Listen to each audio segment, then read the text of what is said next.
Salut à tous les amis, j'espère que vous vous portez bien. Alors je ne sais pas si vous avez remarqué, on dirait le début d'un one-man show pourri, mais il y a énormément de séries d'horreur asiatiques disponibles sur Netflix ces derniers temps. Alors on a Sweet Home que je suis en train de regarder, on a Remind, on a Alice in Borderland, que je n'ai pas encore vu mais que je vais vite me dépêcher de regarder.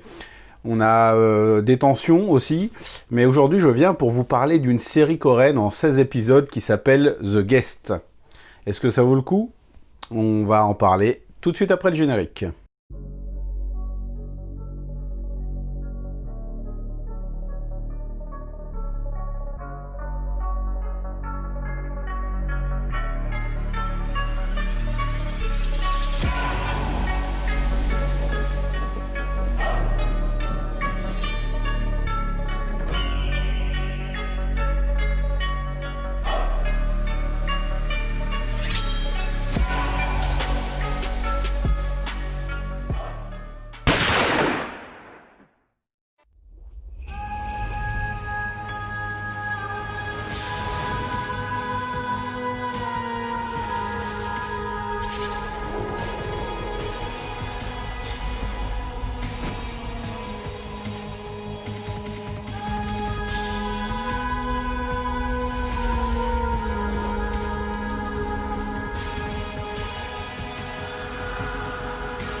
Alors The Guest, ça va nous raconter l'histoire d'un démon qui s'appelle Park Il-do, qui surgit de la mer et qui va bouleverser la vie de 3 jeunes enfants, lesquels, 20 ans plus tard, vont se retrouver et s'unir pour combattre ce démon qui prend possession des gens. Alors c'est une série en 16 épisodes, chaque épisode dure 65 minutes, ça demande quand même un certain investissement. Moi j'ai mis à peu près 3 semaines à la regarder. La série a de très très nombreuses qualités.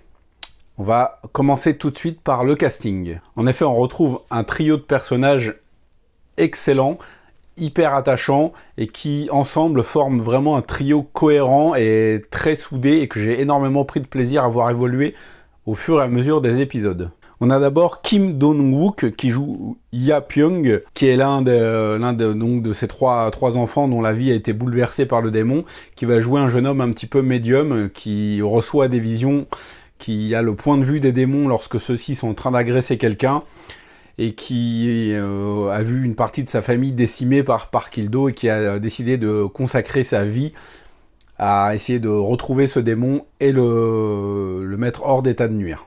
Kim Jae-wook joue le père Matthew, alias Cho-yoon. Pareil, un prêtre exorciste qui a vu sa vie partir en fumée à cause du démon Park Il-do, et qui va unir ses forces aux 2 autres personnages pour tenter de retrouver son grand frère qui aurait été possédé par le démon 20 ans auparavant. Et enfin, une petite touche féminine avec Jung Eun-chae qui joue l'inspectrice Kang, qui pour sa part a vu sa mère périr des mains de Park Il-do et qui donc va rejoindre le trio. Un personnage un peu plus terre-à-terre qui va au départ avoir un peu de mal à croire à tout ce monde surnaturel, mais qui va au fur et à mesure des épisodes être confronté à la réalité des choses. Alors comme je l'ai dit, j'ai trouvé le trio d'acteurs parfait, très complémentaire, et ça a été un vrai plaisir de les suivre durant ces 16 épisodes, et je serais même particulièrement client pour les revoir, que ce soit dans une saison 2 éventuellement, ou dans un film qui n'aurait rien à voir, mais qui soit réunis tous les 3, parce que je trouve qu'ils ont une excellente alchimie,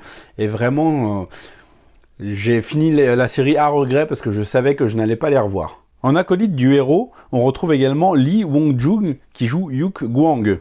Et ça m'a tué parce que pendant toute la série, je me suis fait la réflexion qu'on aurait dit un Shin Fyon au trait un peu plus féminin, et l'idée m'a pas quitté pendant toute la série. Il joue un personnage extrêmement attachant, et c'est l'acolyte de mention spéciale à Kim Ye-eun qui joue la députée Park. Un personnage politique et corrompu, mais...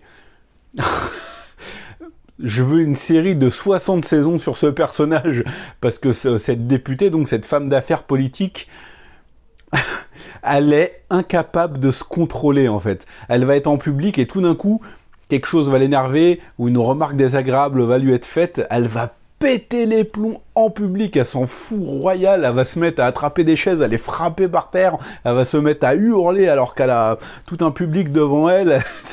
J'ai adoré ce personnage, franchement, chacune de ses apparitions, j'étais saisi parce que t'as l'impression à chaque seconde qu'elle peut péter une crise de nerfs, mais dans la seconde qui arrive, ça m'a vraiment tué. Ce personnage est excellent, et pour ne rien gâcher, l'actrice est particulièrement jolie.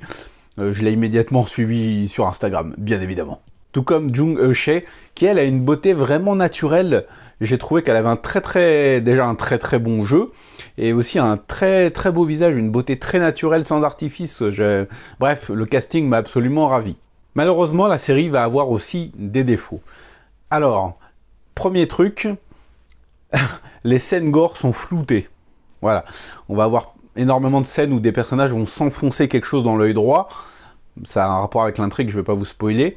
Et à chaque fois que ça se passe, tu vois le personnage blessé avec un truc enfoncé dans l'œil et c'est flouté. Voilà, pareil, quand va y avoir une attaque à l'arme blanche, ça va être flouté au niveau des impacts. Alors, je me suis vite habitué, mais sur le coup, je me suis dit, putain, qu'est-ce que c'est que ce truc, quoi, pour te sortir de l'immersion d'une scène intense, il n'y a pas mieux. Il va aussi y avoir une certaine, il faut l'avouer, répétition au niveau de la structure des épisodes. En général, on va suivre un possédé sur 2 épisodes, les conséquences que ça a sur sa famille, la traque du trio pour l'attraper et l'exorciser, et ça va se répéter 3-4 fois au sein de la série.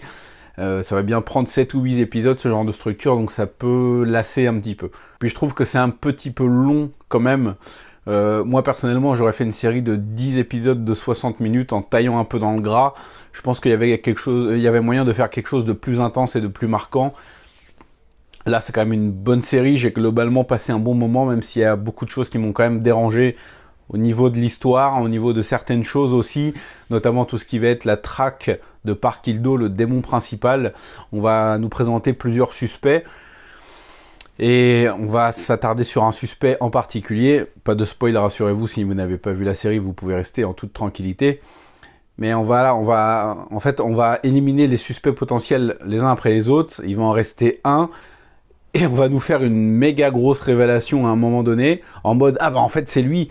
Oui, on a procédé par élimination et tout l'accusé lui, donc c'était pas la peine de nous mettre le suspense sur 2 épisodes, on avait compris que c'était lui, quoi. Voilà, et je trouve que ce petit jeu, pour savoir qui est Park Il-do, au final on se concentre plus sur qui est Park Il-do plutôt que sur ses réelles capacités. Parce que lorsque le démon est enfin révélé lors du dernier épisode, et au final, on sait juste que c'est Park Il-do et on n'est pas franchement témoin de ses capacités exceptionnelles, alors que c'est censé être le boss de fin quand même. Le démon va se mettre à expliquer le scénario pendant, allez, facile, sans exagérer, 5 bonnes minutes, voire quasiment 10 minutes, ça va être du blabla, oui j'ai fait ça parce que, et en fait si t'as compris ça, c'est parce que moi en fait j'avais prévu ça en douce, je me suis servi d'un tel, et toi t'as pensé que c'était un tel, et pendant 10 minutes, on a le démon qui parle aux 3 héros, c'est pas très très fin. Je pense que je pense que la série s'est un peu trop perdue dans une volonté de maintenir un suspense, au lieu de se concentrer sur des effets vraiment horrifiques, qu'on va avoir dans, je dirais, la première partie de saison, c'est-à-dire les 8 premiers épisodes, et après, voilà, ça va un peu trop se calmer à mon goût, on va avoir moins d'effets horrifiques, voilà, les scènes de possession sont sympas, mais pas non plus extraordinaires. On a l'impression que le père Matthew, il galère pas franchement tant que ça à exorciser les personnes possédées. Ça dure 5-10 minutes, voilà, il n'y a pas de grosses scènes d'exorciste bien intenses où tu sens vraiment que le démon résiste. Je pense que ça aurait mérité un peu plus de travail, et peut-être, comme je l'ai dit, moins d'épisodes, mais plus centrés, plus compactés pour que l'histoire soit un petit peu plus prenante, parce qu'il y a quand même un gros ventre mou, je dirais des épisodes 8 à 12, ça va pas mal bouger et se réveiller dans les 4 derniers épisodes. Mais voilà, dans l'ensemble, la série se suit quand même bien, mais je suis obligé de le dire, je me suis un petit peu ennuyé par moments, malheureusement. Pareil, sur la fin, il va y avoir 2-3 facilités, 2-3 incohérences, un peu trop de je vais me sacrifier, non c'est moi qui vais me sacrifier, non tu ne te sacrifieras pas, c'est moi, mais non en fait je te sauve et c'est moi qui me sacrifie. C'est un peu le jeu du chat et de la souris.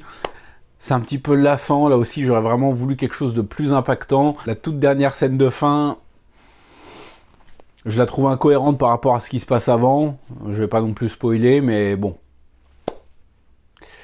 Ça manque un peu de maîtrise tout ça, ça manque un peu d'impact.